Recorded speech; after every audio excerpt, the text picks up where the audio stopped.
去过北京，也去过上海，更去过深圳也和广东。说实话，还有武汉也去过。我现在呢，感觉有些地方差异还是挺大的。来看看武汉现在街头的变化，还有一些发展到什么程度了。我现在在武汉的街头可以看到，这边呢，很多人都说武汉没有夜生活，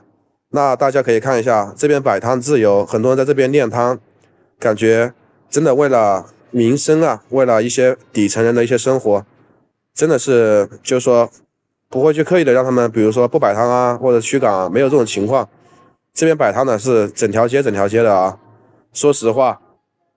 以前的什么占道经营啊，叫不文明行为，现在占道经营叫做有温度，有人情味，这个城市有人情味。可以看一看武汉的人情味有多大，满条街满条街的啊，这在别的城市是少见的。可以看到呢，真的是好多底层人民呢，就是他去租房子啊，找商铺啊，找铺子啊，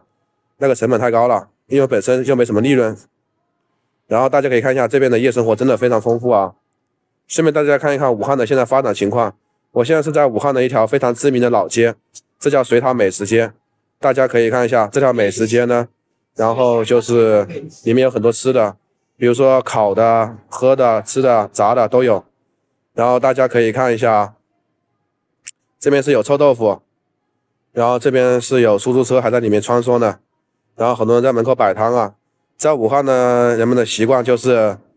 走在路上边端着边走边吃，在别的城市真的不多见了啊。然后这边来自全国各地的美食，这福鼎肉片好像是什么瘦肉做的吧，吃完之后感觉就是面筋，没啥好吃的。你们吃过没有啊？反正我感觉吃不太习惯。然后这边呢有很多的美食啊，烤生蚝的、章鱼小丸子、大葱卷大饼、肥肠卷大葱，这不是东北的美食吗？山东的美食吗？在这边居然也能吃到。反正武汉呢是一个多元文化的一个城市，因为毕竟这里呢有来自五湖四海的人，从它的西南有重庆，旁边有安徽，上面有河南，下面有江西、湖南，周围这么多省份的城市的人都过来啊。然后到这里呢充斥了很多多个省份的一个文化，在这里充斥着。然后可以看到这边的美食真的是非常多啊，人太多了，热闹非凡，人山人海，人潮汹涌，没有视频真的不敢相信。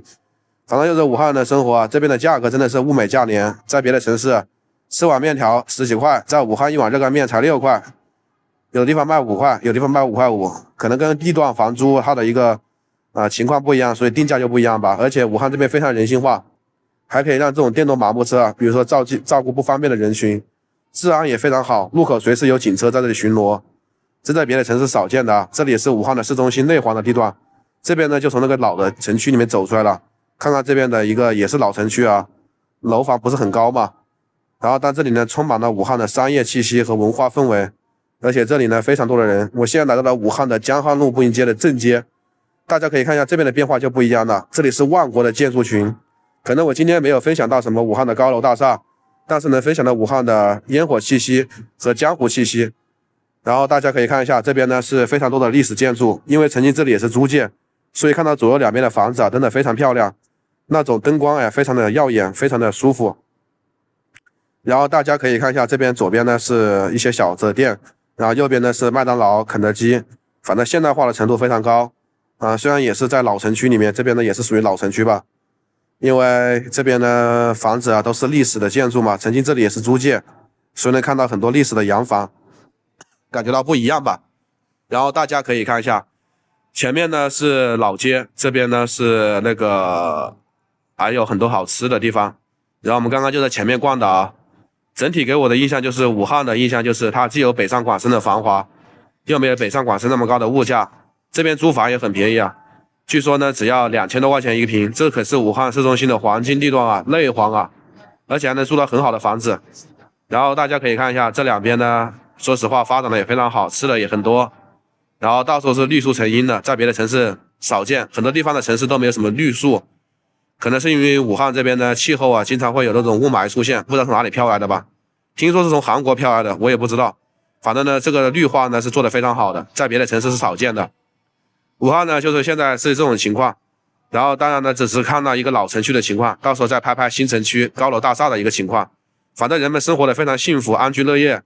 然后随处都可以见到摆地摊的一个人们。